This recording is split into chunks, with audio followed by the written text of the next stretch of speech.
अब पूरे बदन पर पानी बहाना है। तो बहुत एहतियात से गौर से सुने कि पानी कैसे बहाना है, उसका तो मैंने तरीका बता दिया कि पहले यहाँ फिर यहाँ।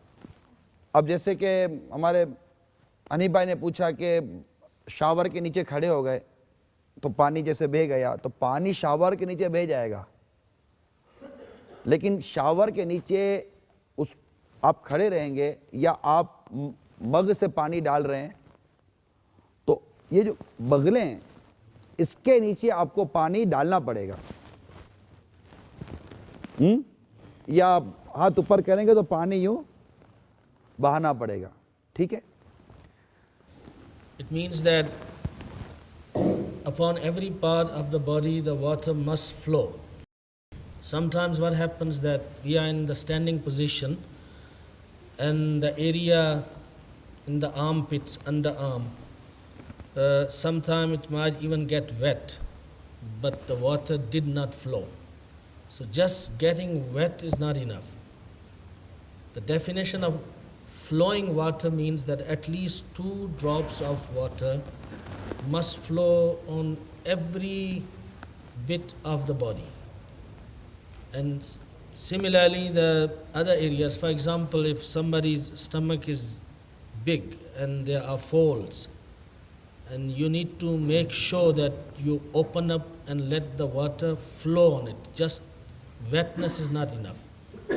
Even there are other areas of the body. If you are sitting and you're making a ghusl, some areas might just get wet, but if the water did not flow, the ghusl will not be done, it won't be counted.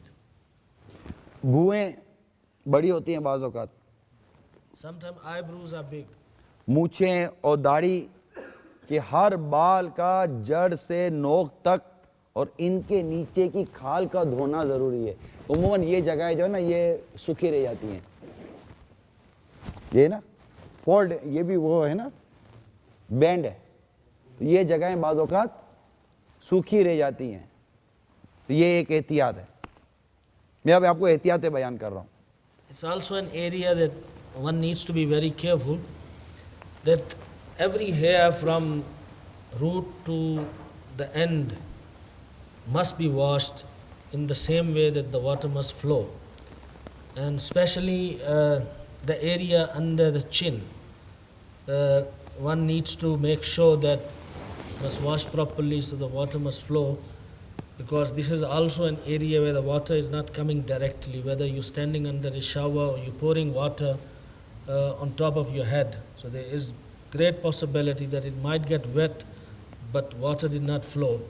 So the wuzu would not be counted, ghusl would not be done. कानों के पीछे बाल हटाकर धोने पड़ेंगे, वरना ये नीचे की ये जिल्द सूखी ना रह जाए। हैं? ठीक है।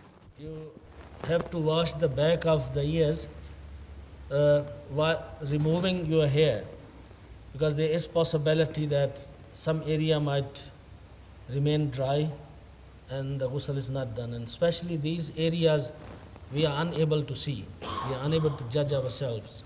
So rather make sure that you put the water and it flows from there. कान का हर पुर्जा और इसके सुराख का मुंह, ये भी धोना जरूरी है। It is necessary to wash every part of the ear, and especially the mouth of the hole in the ear is necessary to be washed. हाथों को अच्छी तरह उठाकर बगले धोएं, मैं वजाहत कर चुका। बाजू का हर पहलू धोएं, बाजू का सूखे रह जाते हैं। Every side of the arm should be washed properly. पीठ का हर जर्रा धोएं, Every part of the back should be washed. पेट की बल्टें जो मुफ्ती साहब ने अभी बताया वो उठाकर धोना पड़ेगा। The folds of the stomach must be opened up properly and let the water flow. नाफ में भी पानी डालें, अगर पानी बहने में शक हो तो नाफ में उंगली डालकर धोएं। Navel must also be washed. If there is doubt that the water did not flow, then rather put the finger and wash it properly while pouring the water. जिस्म का हर रोंगटा जड़ से नोक तक धोएं. Every hair of the body should be washed from root to the tip. रान और पैरों यानी नाफ के नीचे के हिस्से का जोड़ धोएं. ये जो जोड़ होते हैं ना, जोड़ धोएं. The joint between the thighs and under navel area must be washed properly. जब बैठकर नहाएं तो रान और पिंडली के जोड़ पर भी पानी बहाना याद रखें. If you're sitting and having a bath, the roundness of the thighs must be washed properly to make sure that no area, especially from underneath, does not remain dry. बदन के रोंगटे में एक रोंगटे पर हर बाल पर 2-2 कतरे पानी बहाना है. ऊपर नीचे आगे पीछे अंदर बाहर जहां पर पहुंचाना फर्ज है. हर जगह पर गौर करें और इतनी तसल्ली के साथ इस तरह नहाकर फारिग हों.